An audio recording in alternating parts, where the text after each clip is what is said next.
আমরা এসেছি ব্যাঙ্গালোরের রাধাকৃষ্ণ ইস্কন টেম্পল। আপনারা দেখতে পাচ্ছেন ইস্কন টেম্পল। ইস্কন টেম্পল এখানে নতুন এক্সিট পয়েন্ট, আর এখানে একটা দারুণ ব্যবস্থা, যেমন প্রতিটি স্টেপ করা আছে। স্টেপে হরে কৃষ্ণ কৃষ্ণ কৃষ্ণ হরে হরে, হরে রাম উচ্চারণ করতে করতে সবাই ঢুকছে।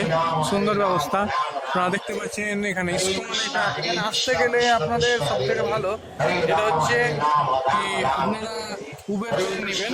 উবের করলে আপনাদের সহজেই ট্যাক্সি কিংবা অটোতে যে কোনো জায়গায় আপনারা আসতে পারেন। এটা হচ্ছে এক্সিট পয়েন্ট। এক্সিট পয়েন্ট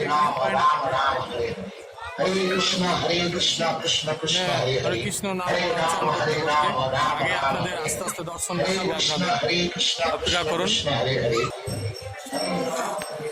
দেখুন শ্রী হনুমানজি, আস্তে আস্তে সবাই দেখুন, আস্তে আস্তে আপনারা দর্শন করুন।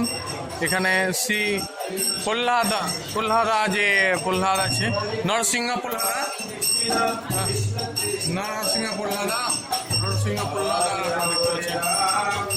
প্রহ্লাদা।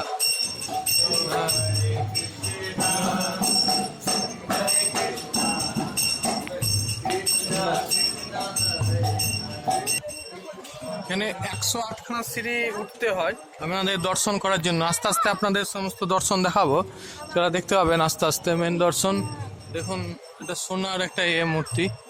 আস্তে আস্তে আপনারা সবই দেখতে পাবেন।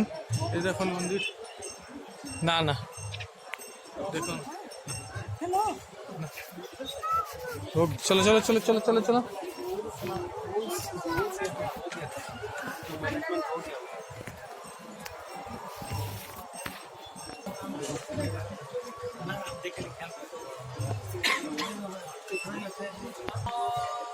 গোবিন্দ শ্রীনিবাস গোবিন্দ মন্দির, এটা এন্ট্রি গেট। এখন আমরা প্রভুর দর্শন পাবো, কিছুক্ষণ পরে আপনারা প্রভুর দর্শন পাবেন।